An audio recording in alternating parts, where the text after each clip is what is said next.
Beer and chips, protected species as sports, ban healthy eating ads. The Australian Football League, AFL, and Cricket Australia have refused to sell advertising space to a Tasmanian man trying to raise awareness of the impact of junk food and alcohol advertising linked to major sports. Aaron Schultz is an ordinary dad. He has 2 children and coaches and umpires their football team on weekends. He wants his children to be healthy and enjoy the benefits that good team sports can provide.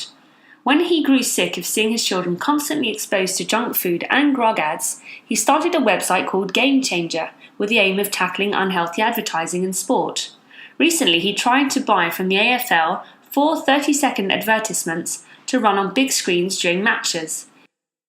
He also tried to purchase signage rights at his local sports grounds, Bellarive Oval, from Cricket Australia. He wanted to use the spaces to let people know that there was an alternative to alcohol and junk food advertising. His requests were refused. Responding to queries about the incident from a reporter at trade newsletter Australian Doctor, the AFL said, "It is the AFL's view that decisions about the amounts of types of food, drink that people consume are decisions for adults themselves and on behalf of their families, and it is not the AFL's role to seek to dictate those decisions for people. We support messages around the responsible use of alcohol and moderation for any decision about food or drink, but do not seek to impose restrictions on adults or the choices they make for themselves and their families." It seems that the most watched professional sporting code in Australia, broadcasting 4 matches a week on free-to-air television and all 9 games on pay TV, and one that sells advertising to companies selling all manner of products, including alcohol and gambling, is squeamish about promoting messages about healthy eating. The AFL's willingness to leverage its huge profile to influence consumption behaviours through a range of very lucrative advertising activities is illustrated in recent research undertaken by the Centre for Health Initiatives at Wollongong University. The research revealed that in the 2012 AFL final between Sydney Swans and Collingwood Magpies, 17.7% of the total broadcast time was devoted to various forms of alcohol marketing. This included numerous alcohol promotions within broadcasting screenshots, commercials, and fixed advertising. Across the 3 2012 AFL finals broadcasts studied, there was an average of 244 incidents of advertising, totaling 20 minutes of marketing per match. By allowing the ubiquitous presence of alcohol marketing throughout its broadcasts, the AFL, along with the National Rugby League, exposes young people to relentless marketing of alcohol products, despite research establishing that the more children exposed to alcohol marketing, the earlier they will begin drinking.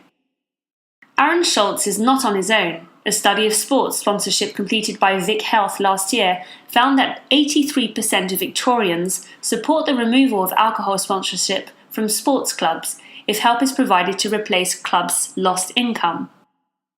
The law has proved toothless for protecting children and young people from the barrage of advertising that normalises alcohol.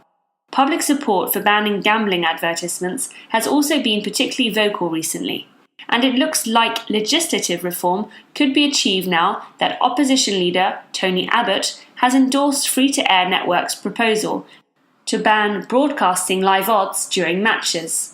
The commercial forces stifling Aaron Schultz and his healthy message, however, seem far more difficult to overcome.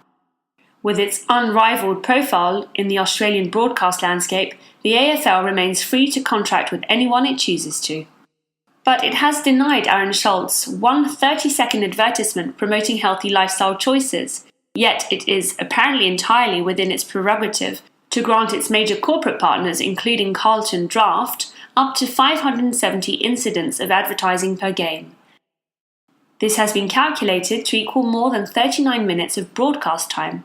The AFL, Cricket Australia, the NRL, and Australian Rugby Union, ARU, all defend their lucrative relationships with alcohol sponsors on the basis that the income they derive from them is beneficial and necessary for the sustainability of their games. But there is an elegant way to let them balance their books while remaining socially responsible. At the moment, sponsorship doesn't emanate from the largest of alcohol manufacturers. It is simply built into the price of drinks at the bottle shop. Consumers pay. We can replace this with a very small surcharge. or tax paid by consumers that goes into a fund to replace harmful promotion with healthy promotion, just as we did for tobacco.